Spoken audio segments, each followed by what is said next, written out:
here we are with ticker symbol WKHS, Workhorse Group Inc. And before I jump into this chart, I want to say welcome to all my first-time viewers and investors. Welcome to my channel, Invest for Tomorrow. To all my subscribers, welcome back.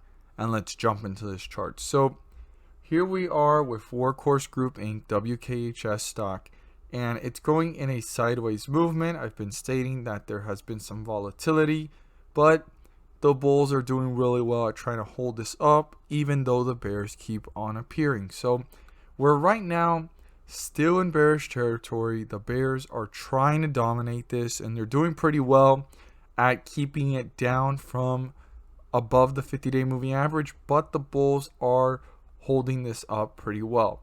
So the highest point before this fell, and I want every single investor that is coming across this for the first time or missed it in the last video or in the last previous videos, is $30. I suggest to every single investor to write that down. That is the most important resistance level in the near/long term. When I say near, next couple of days throughout the week coming up, or even weeks from now, that is a very important number. $30 is an important resistance level. Now, the highest point was there. Now, the lowest point is down here at 24.48. If you want to round that up to 24.50, you're more than welcome to, but to be exact, 24.48 is the lowest point after that $30 mark. As it started to fall, it recovered, and since then we've been in a sideways movement direction, right? Every time it falls, it raises back up, it falls, it raises back up, it falls, and then when you look at it overall, you're around the same point where we left off previously. Now, those 2 points are important, $30 and 24.48, to keep in mind for the next coming weeks and days. Now, a little bit more zoomed in, within this sideways movement, the highest point was up here at $29, and the lowest point was down here at 25, let's get that to the T, 25.26. So you can write those two numbers down. Those are even more important in the nearer term, like next week, like Monday, Tuesday, Wednesday, depending on the volatility of where these stocks go. Those are some important numbers to keep in mind. The numbers here that I stated, right, $30 at the highest point before it fell, and the lowest point 24.48, or if you want to round it up to 24.50, those are the most important, I would say, in the next couple of days and weeks from now. But if the volatility doesn't take it in either one of these directions or break through either one of these, the support here and the resistance, then I'd say this is important for the next coming weeks. But you don't know exactly how the volatility is going to react, but we do know the cues to pay close attention to if it goes in those directions. Now, in the near term, like Monday and Tuesday, or even Wednesday, depending on the volatility of this stock, and if it continues moving in that sideways channel, it won't touch neither of these.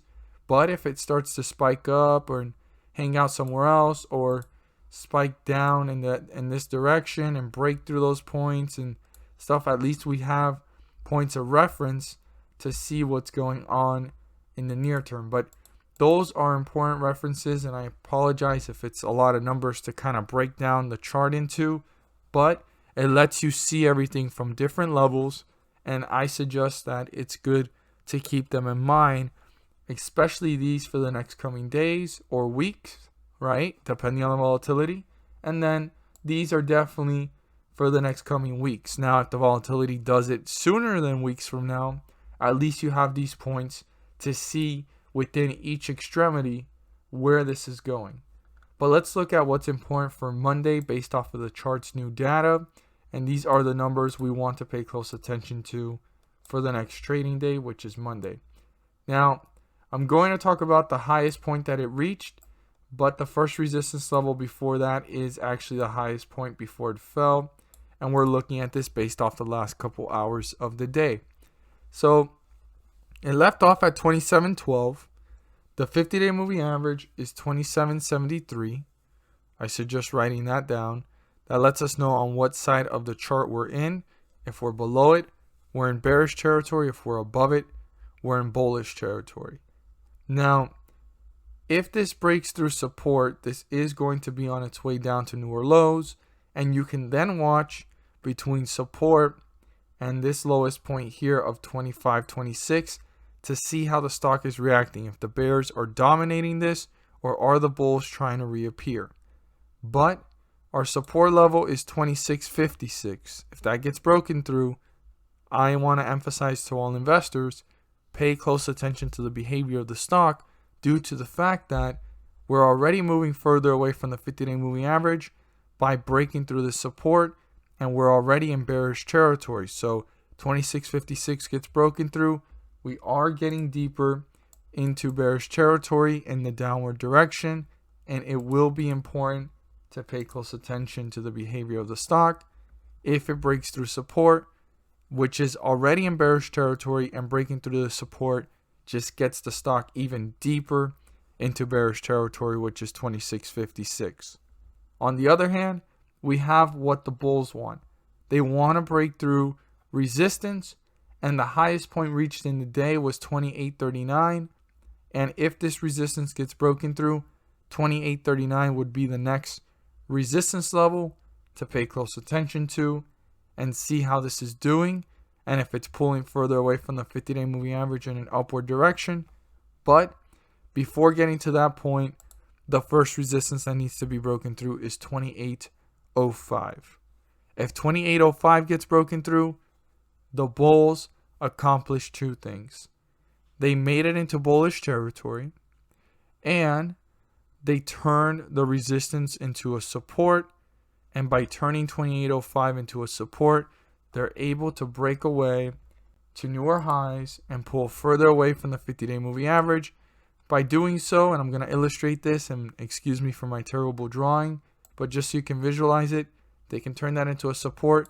They can break away and reach newer highs, new resistance levels, and pull further away from the 50-day moving average in the upward direction. So super important to keep that in mind, and I want every single investor to be aware that this resistance needs to be broken through. I know that the 50-day moving average does signify that the bulls have made it back into bullish territory, but this resistance turn into a support can go ahead and signify to all investors as an indicator that the bulls are on their way to gaining control over the chart, and they need to maintain it by pulling away in that upward direction. And their first support that they need to create is by breaking through this resistance, which is 28.05, to reach newer highs. As always, if you found this video helpful and informative, please do so and subscribe. Don't forget to click on the bell to turn on all notifications and not miss a single video that I post. Share this with your friends and community, and don't forget to hit the like button to let me know you watched this video. Thank you guys so much for watching, and let's make some money.